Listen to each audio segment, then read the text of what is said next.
بسم اللہ الرحمن الرحیم۔ السلام علیکم۔ پرانے وقتوں کی بات ہے کہ کسی ملک کے بادشاہ نے 3 بے گناہ افراد کو موت کی سزا سنائی۔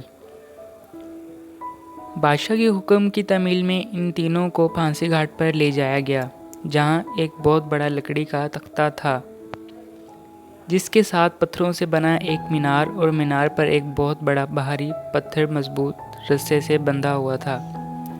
ایک چرخے پر جھول رہا تھا۔ رسے کو ایک طرف سے کھینچ کر جب چھوڑا جاتا تو دوسری طرف بندھا ہوا پتھر زور سے نیچے گرتا اور نیچے آنے والی کسی بھی چیز کو کچل کر رکھ دیتا۔ چنانچہ ان تینوں کو اس موت کے تختے کے ساتھ کھڑا کیا گیا۔ موت کی سزا پانے والوں میں ایک عالم، ایک وکیل اور ایک فلسفی تھا۔ سب سے پہلے عالم کو اس تختے پر عین پتھر گرنے کے مقام پر لٹایا گیا۔ اس کی آخری خواہش پوچھی گئی تو عالم کہنے لگا، میرا خدا پر پختہ یقین ہے، وہی موت دینے والا اور زندگی بخشنے والا ہے۔ اس کے بعد رسے کو جیسے ہی کھولا گیا تو پتھر پوری قوت سے نیچے آیا اور عالم کے سر کے اوپر آ کر رک گیا۔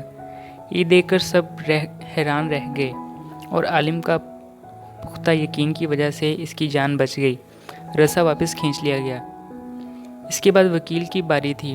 اس کو بھی موت کے تختے پر لٹا کر جب آخری خواہش پوچھی گئی تو کہنے لگا کہ میں نے ہمیشہ حق اور سچ کی وکالت کی ہے، ہمیشہ انصاف کی ہوتی ہے۔ مجھے یقین ہے کہ یہاں بھی میرے ساتھ انصاف ہوگا۔ اس کے بعد رسے کو دوبارہ کھولا گیا۔ پھر پتھر پوری قوت سے نیچے آیا اور اس بار بھی وکیل کے سر پر پہنچ کر رک گیا۔ پھانسی دینے والے قدرت کے اس انصاف پر حیران رہ گئے اور وکیل کی جان بھی بچ گئی۔ اس کے بعد فلسفی کی باری تھی۔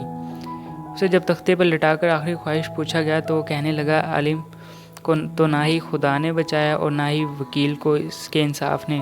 دراصل میں نے غور سے دیکھ رہا تھا کہ رسے پر ایک جگہ گانٹھ ہے جو چرخی کے اوپر گھومنے میں رکاوٹ کی وجہ بنتی ہے، جس وجہ سے رسا پورا کھلتا نہیں اور پتھر پورا نیچے نہیں گرتا۔ فلسفی کی بات سن کر سب نے رسے کو بغور دیکھا تو وہاں واقعی گانٹھ تھی۔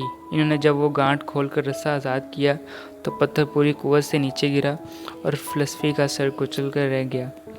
تو پیارے بچوں، اس کہانی سے ہمیں یہ سبق ملتا ہے کہ بعض اوقات بہت کچھ جانتے ہوئے بھی ہمیں اپنا منہ بند رکھنا چاہیے، یہ اس میں حکمت میں شمار ہوتا ہے۔ تو گائز، یہ تھی اسٹوری، امید ہے آپ لوگوں کو پسند آئی ہوگی۔ اللہ حافظ۔